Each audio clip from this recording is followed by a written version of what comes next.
Hello, coucou, Mathilde Robert, accompagnatrice de lettres. Je te fais cette vidéo suite à petite phrase que j'avais partagée sur mon autre page, Regard positif sur la vie, qui est je fais genre tout va bien, mais en fait, il n'y a plus de chocolat. Et quelqu'un m'a posé la question que ça serait plutôt chouette que je partage comment je fais en fait quand en gros il n'y a plus de chocolat, ou en fait qu'est-ce que je fais, quels sont mes trucs quand ça va pas dans ma vie en fait. Et je pense que ouais, je me suis dit que c'était une bonne idée de pouvoir partager qu'est-ce que je fais quand je ne vais pas bien, comment je prends soin de moi, quels sont mes trucs et astuces pour prendre soin en fait. Donc déjà, quand je vais pas bien, on va dire mon premier réflexe, c'est de dire ok, c'est de le reconnaître en fait, c'est de dire ok, je vais pas bien.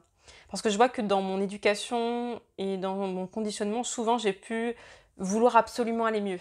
Genre ça va pas, donc je vais tout de suite vouloir le chasser, enfin s'il y a de la tristesse, chasser la tristesse, vouloir prendre sur moi, me dire mais non c'est pas grave, allez on y va. Et en fait ça contribue pas du tout pour moi. Et je vois que de manière générale ça contribue pas. C'est d'accueillir ce qui est là, que ce soit de la colère, de la tristesse, du découragement, du ras-le-bol, que ce soit de la fatigue, du vide, en fonction de ce que je peux traverser dans ma vie professionnelle ou personnelle, en fait. Mais je vais accueillir ce qui est là. L'accueillir, donc ça va être de le reconnaître, de lui laisser la place d'être là, d'exister, de se manifester. Ça va être... Et en fait, une fois que j'ai pris le temps de dire ok, c'est ok que cette émotion-là me traverse, ensuite je peux voir comment je me sens avec et comment j'ai envie de prendre soin de moi. En fonction de ce que je vais ressentir, je vais poser une action différente pour prendre soin de moi. C'est-à-dire que si je sens du ras-le-bol, soit je vais me permettre d'exprimer mon ras-le-bol, soit ça va être de le dire, soit ça va être de me défouler, soit ça va être d'écrire, de partager à quelqu'un. Mais c'est une énergie je sens qu'il va avoir besoin de sortir. Si c'est la tristesse, je vais aussi l'exprimer. En tout cas, je vais prendre le temps d'accueillir ma tristesse. Peut-être il y aura des pleurs, peut-être pas. Mais en tout cas, il y aura besoin d'un espace pour l'accueillir. Si c'est la fatigue, généralement, je prends un temps pour me reposer, pour rien faire. En fonction de ce que je ressens par rapport à la fatigue, ça va être essentiel pour moi de prendre un temps pour me poser parce que je vais être inefficace. Si je lutte contre ma fatigue, je vais être inefficace au possible dans les actions, les tâches que j'ai à faire, en tout cas que j'ai posées, quoi.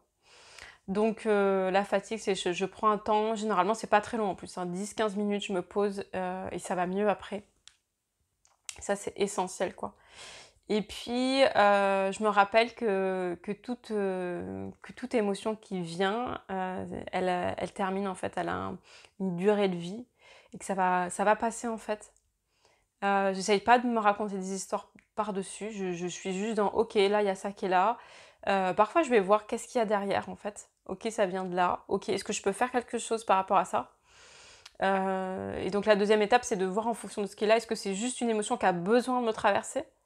Est-ce que c'est juste voilà, une sorte du vivant, du nettoyage, ou est-ce que s'il y a quelque chose, ou est-ce qu'il y a une pensée en fond qui m'amène de la tristesse, qui m'amène de la peur, du stress, de la colère, et qui fait que ça tourne en boucle derrière, et que là, il y a besoin d'aller voir pour aider à transmuter ça, on va dire aider à faire passer ça.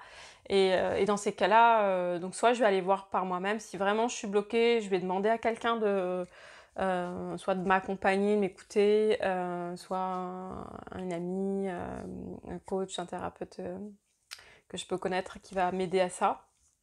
Si vraiment là c'est quelque chose de très très lourd qui arrive, ça dépend aussi de ça. Mais de toute façon, je vais aller prendre un temps pour... donc j'accueille. Deux, je vois si ça a juste besoin d'émerger et du coup je laisse un espace pour ça. Si c'est faut que je pleure, si faut que j'aille courir pour me défouler, crier dans un oreiller. Mais je prends un temps vraiment pour accueillir ça et après en fonction de si ce qui est encore là ou pas, des fois juste de laisser l'espace à l'émotion, ça diminue, ça passe, en fait ça circule.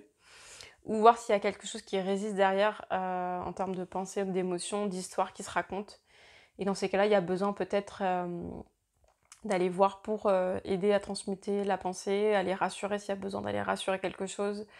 De prendre soin, des fois quand il y a de la tristesse, je vais prendre soin, prendre un temps pour ralentir, pour, faire des choses qui me font plaisir, que j'aime faire, pour m'accompagner aussi avec douceur, dans ce que je peux vivre.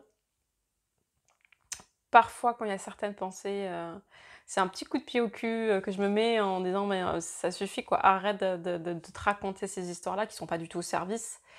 Et voilà, est-ce que c'est ça que tu as envie de te raconter comme histoire? Est-ce que c'est ça que tu as envie de ressentir? Si c'est en fonction de c'est oui, non, ça bouge aussi, mon énergie pour que les choses, soient, que je puisse les vivre en fait de manière différente. Est-ce qu'il y a autre chose que j'ai envie de partager? Je gère, en tout cas moi, je gère rarement émotionnellement par la nourriture quand ça va pas. Je sais qu'il y en a qui font ça. Moi, pas spécialement. Après j'essaye d'être très au clair, que quand je vois j'ai des compulsions alimentaires, de voir: «OK, qu'est-ce que ça vient combler? Est-ce que je peux le combler autrement? Est-ce que ça va être au service ou pas?» Des fois, je vois que j'ai pas les moyens et OK, ça va peut-être une pulsion qui va peut-être se aller sur la nourriture, ou autre. Mais, j'essaye de mettre le plus de conscience possible, de voir aussi si c'est au service, de ce que j'ai envie de vivre, de ce que j'ai envie de me faire vivre aussi dans mon corps aussi, parce que de toute façon toutes les émotions, elles sont dans nos corps, donc elles, elles sont là et elles peuvent, du coup entraîner des douleurs physiques. Moi je sais quand il y a des choses de laquelle je résiste, je peux avoir des maux de tête, des migraines, et puis si je retiens trop, de la tristesse, je vais me sentir mal, je vais sentir un malaise intérieur, un mal-être un peu. Donc voilà, en fonction de ce qui est vivant pour moi, j'adapte. Voilà, je me promène très souvent dans la nature parce que moi la nature c'est vraiment, on va dire un espace, un outil, enfin un espace en tout cas qui m'aide énormément à lâcher, ce qui a besoin, à faire circuler l'énergie, à respirer, à ralentir, à contempler, à revenir au présent et à revenir avec moi-même. C'est très, très précieux pour, voilà, arrêter de ruminer, de ressasser. Donc ça, c'est vraiment un truc aussi que je fais, régulièrement et qui, m'apporte énormément de soutien. Voilà ce que j'avais envie de vous partager. Et ben écoutez, n'hésitez pas à me mettre en commentaire vous, comment vous faites, quand en gros vous avez plus de chocolat chez vous, et que c'est un peu le drame, en tout cas vous vivez quelque chose de compliqué ou de difficile. Comment vous faites pour prendre soin de vous? Qu'est-ce que vous posez comme action quand ça va pas? Voilà, je vous dis à tout bientôt. Merci.